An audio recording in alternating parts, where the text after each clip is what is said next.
Good morning, everyone. It's a beautiful Monday in August. I wanted to start off by telling you why I'm creating this video. Two purposes, two reasons why I feel like I should create this video today.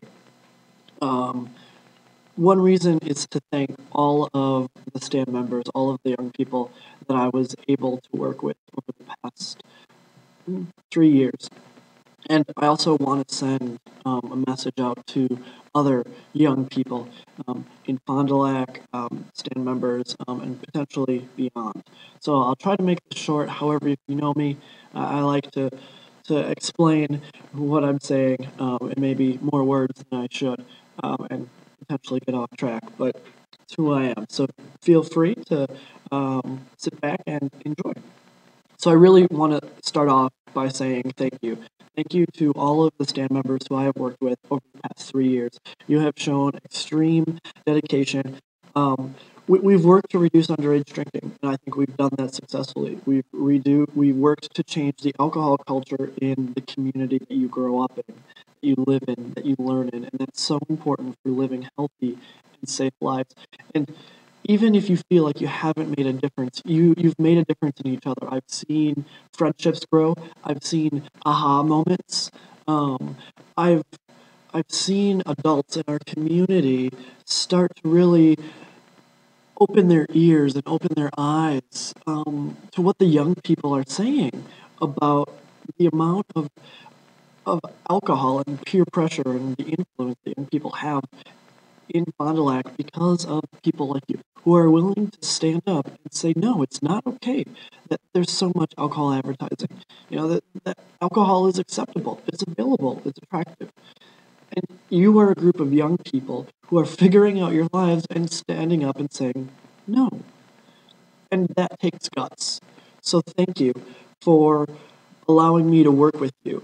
And, you know, you should be extremely proud of yourselves. For number one, being drug and alcohol free for a period of time in your life that is extremely difficult to be drug and alcohol free. And for having those guts to stand up in your community. It's just rewarding. The second part is I want to send a message. And I think this is the most important part of it. And I have 3 messages today. Number one is continue to live your lives with integrity. And this piece is a so difficult piece. And I feel like people have these grand messages that mean a lot, like I'm going to present to you. And they put so much weight behind it. But I feel like they're important, and there's no other way to say it. Saying it is one thing, and living it is quite a different thing. And when you start to live it and experience these things and realize, oh, wow, I understand now what these people were saying about living with integrity or being vulnerable or being yourself. Now I understand what it means.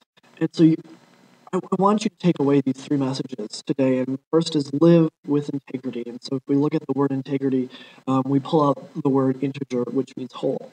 So living with integrity means communicating what you believe in. Okay, your actions represent your thoughts. In every different sector of your life, we have so many different areas of our life that we live.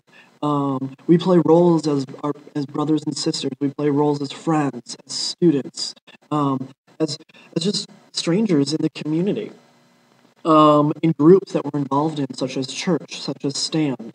And if we have our core set of values and understand what they are and understand what they mean to us, we can truly then live out a life of integrity by communicating those values, those beliefs in different situations that we are in. But juxtaposed to that, or next to it, is the idea that we need to live our lives with empathy, right? We need to constantly understand that people are coming from different angles, and we need to meet people where they're at. And not to be afraid of someone who's different than us or someone who thinks something differently, but to start to understand why. Why do they think differently than I do? My second message to you is don't be afraid to be vulnerable. I think this is one of the most difficult things. Being vulnerable is putting yourself out there.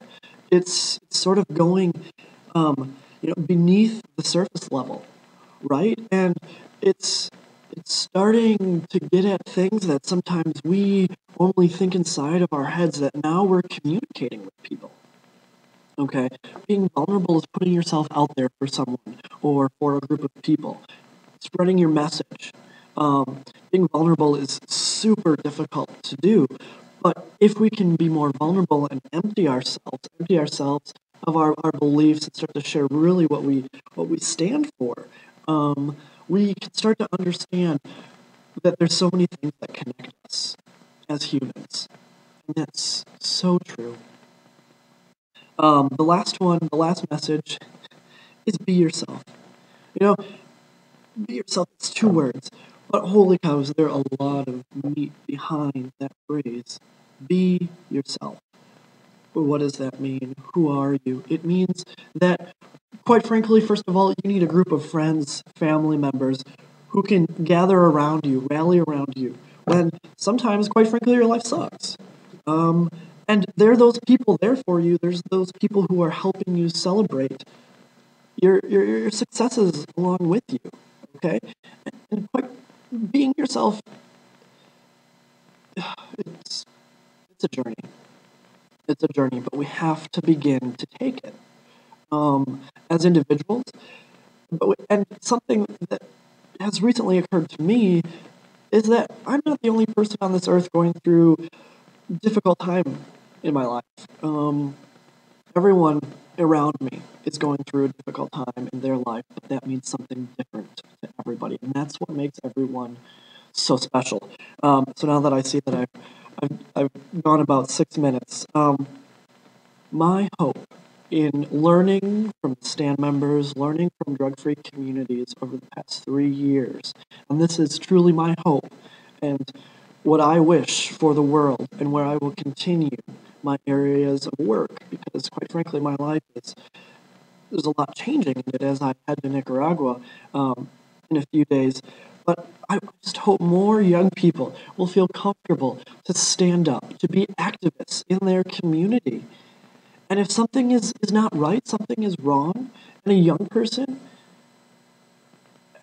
sees this and has the support system and the courage to act, then he or she should do that. And our community needs to be more accepting of all people, especially young people, because they have the ability, young people have the ability to shape our community. No matter what organization you're in, no matter what your passion is, that should be the thread that connects everybody. The willingness for people to take courage and stand up for what they believe in. So I want to thank you, STAAND. I want to thank you, drug-free communities. I want to thank you, the Fond du Lac School District, for giving me the opportunity to take the courage to stand up and say that we need to change the alcohol culture in our community. Thank you.